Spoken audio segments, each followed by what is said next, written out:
Саламатсыздарбы урматтуу көрөрмандар, биздин каналда эң сонун сиз билбеген маалыматтар чыгат. Андыктан каналга катталганды унутпаңыздар. Доллардын артына жазылган сөз. Мындан бир нече жыл мурда Американын Огайо деген шаарынан бир топ атеисттер доллардын артына жазылган сөздү алып салууну талап кылышкан. Атеисттер ким экендигин билбегендер болсо, кыскача маалымат берели. Атеист деген Кудайдын бардыгына ишенбеген адамдар.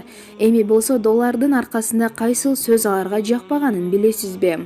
Айта кетчү нерсе, аларга азырда жакпай келет. Эгерде сизде азыр доллар бар болсо, арка жагына көңүл буруңуз. Ал жерде "In God we trust" деп жазылган.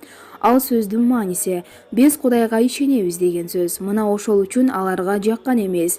Эми биз жаныбызда "Биз Кудайга ишенебиз" деп жазылган кагаз алып жүрөбүзбү дешкен. Билесиздерби, Аллах жер жүзүнө көптөгөн пайгамбарларды жөнөттү. Негизи атеисттер Кудайга ишенет, бирок ага баш ийүүнү каалабайт.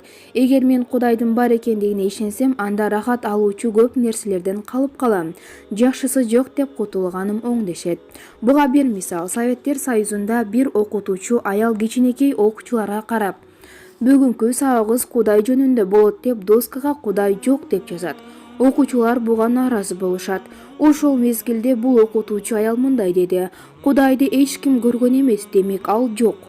Окуучулар коркконунан жым-жырт болуп калышты. Муну байкаган жинденип, "Баарыңар ордуңардан тургула, асманга карап Кудай жок деп кыйкырабыз" деп окуучуларды тургузат.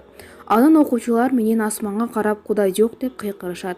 Ошол мезгилде окутуучунун көзү күлүп турган бир балага түшөт. Анан ал баарын токтотуп күлгөн балага карап суроо берет: "Сен эмнеге асманга карап Кудай жок деп кыйкырган жатасың? Эч ким Кудайды көргөн жок, демек ал жок" дейт. Анда балакай айтат: "Кудайды көргөн эмесмин, ал туура. Бирок мени бир суроо кызыктырып жатат.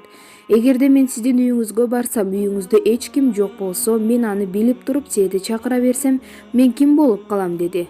Анда окутуучу: "Эгер сен менин дарбазамдын алдына келип мага кыйкырсаң, менин үйдө экениме ишенбесең, а бирок үйдө эч ким жок экенин билип туруп чакыра берсең, ал сенин акылсыз экениңди далилдеп берет" деди.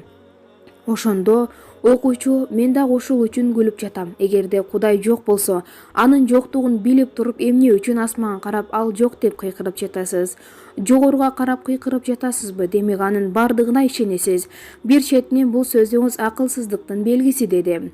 Алар чындыгында Кудайдын бардыгына ишенишет. Аларга коркунуч келгенде, алардын оозунан "Эй Алла" деген сөз чыгып кеткенин байкабай калышат. Сиздер менен Ыйман Медиа каналы болду. Кийинки видеодо көрүшкөнчө сак саламатта туруңуздар.